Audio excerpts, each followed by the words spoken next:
So, if right now it's kind of fad popular for comic books to use heavy metal as a kind of a metaphor for their characters, does that mean we're about to enter into the kind of early 90s grunge alternative movement? Are we about to see a rise in the indies?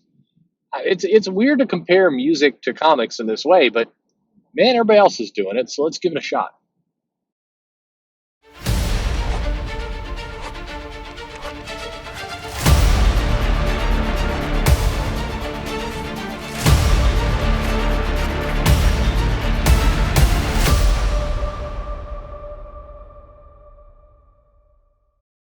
Hey everybody, this is Perch. If you subscribe to the idea that kind of everything kind of old is new again, and that we don't really have any unique ideas, that we're just kind of recycling the same things over and over, well, then we kind of are looking right now at what you might call the heavy metal kind of era of comics.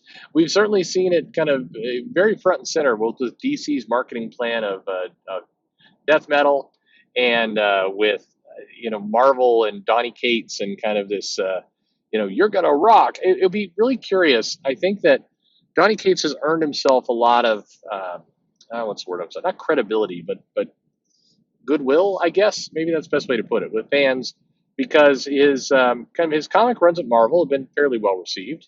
His Venom run is generally received well by most people. His Thor run is getting some good acclaim, but he's really leaning into this kind of this is hard rock, this is death metal, this is heavy metal Marvel. It's kind of the way it approaches, and with the King in Black storyline with Null and all the rest, you get the feeling of the symbiotes. It's just got that kind of metal feel. Now I'm curious if death metal continues to lean so heavily into that metaphor for their comic if they burn it out by the time, say, December rolls around and Marvel's really going on with King in Black. It'd be curious to see if we're there. But it's also, it remains to be seen if Marvel's going to lean into it as strongly as DC has. But it kind of feels like they are. But this was not unlike kind of a lot of the behavior in comics in the early 90s.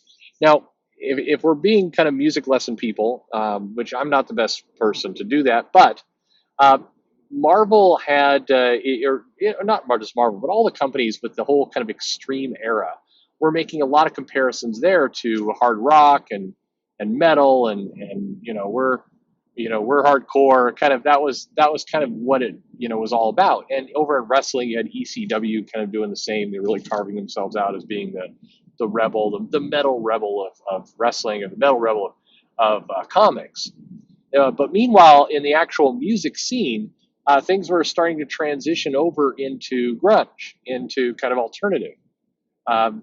Things like if you're watching MTV at the time, there was like what is it, 200, 120 minutes, 240 minutes. I don't know. There's a show there that was really kind of promoting a lot of the alternative bands and kind of this, some of the new arrivals of Pearl Jam and Soundgarden and Mudhoney and Nirvana were starting to pick up some real traction, and we saw that kind of become the popular thing. Like the cool kids all went there in the kind of early mid '90s, and in some cases, comics and wrestling was appealing to kind of not on the cutting edge, but a couple steps behind, and then eventually got there. We got into kind of more of kind of that feel in both comics and movies.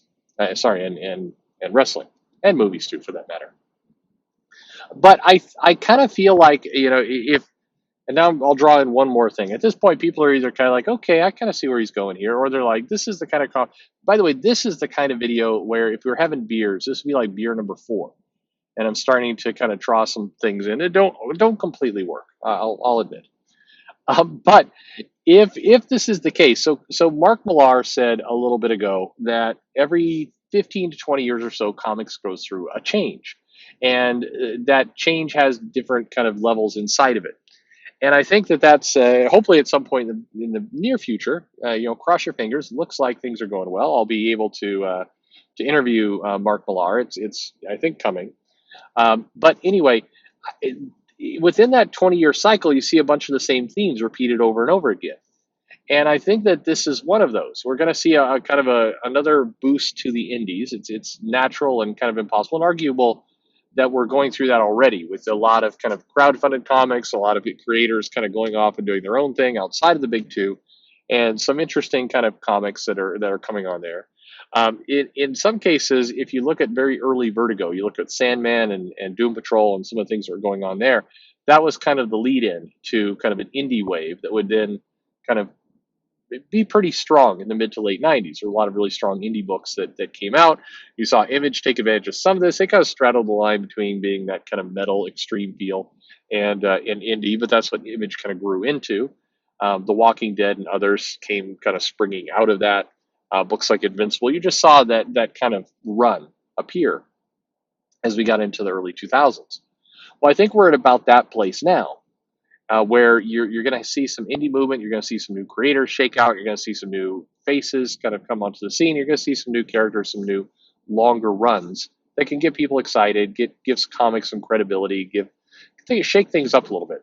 The Eisners and some of these kind of comic awards have stopped feeling like finding kind of new, exciting creators out there, and have kind of fit into a bit of a rut. So I think that's a disruption that we're going to see. Unfortunately, if you take this analogy to its conclusion, it means that what we're also going to get is the rise of pop. Uh, in about 5 to 10 years, we'll see kind of that mainstream stuff. And if you look back around 2007, 2008, that's where you saw both kind of the new 52, and you saw Marvel kind of lean into kind of almost a pop-ified feel of their line. And so again, I'm not sure this analogy completely holds up. This would be a fascinating discussion to have with people over beer at some point. But I think there's some interesting parallels. This would work better if I had some napkins and like a pen, and I could really kind of draw out this craziness. But I think that we've got this cycle going, and I think we're about to enter in firmly to the age of alternative. Kind of this death metal and King in Black and stuff kind of feels like the big last hurrah of kind of rock, and then we're going to go into some independent world for a while, and then we can see kind of the rise of pop. It feels like we're going to have a new editor in chief kind of in both companies at that point. Through the alternative wave, we'll see some new person come in to usher in this new era. I don't know. Now I've pulled the whole analogy pretty far, but what do you think? Is there a parallel here between kind of music? I mean, it's just hard not to look at this way when a lot of creators are kind of going out of their way to talk about, we're hardcore, we're this metal, this is the metal, and I mean, we got an event called metal. I mean, that kind of puts a point to it.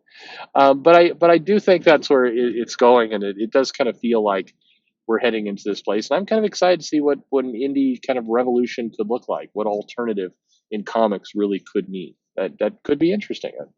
Who knows? We'll see. Anyway, what do you think? Crazy idea, half baked idea. I'm all ears. Let me know. Not all these are gold. What am I gonna say? Like, subscribe, follow me on Twitter or Facebook, Comic Perch. Let me know your crazy half baked theories. I'm all ears. Thanks for listening.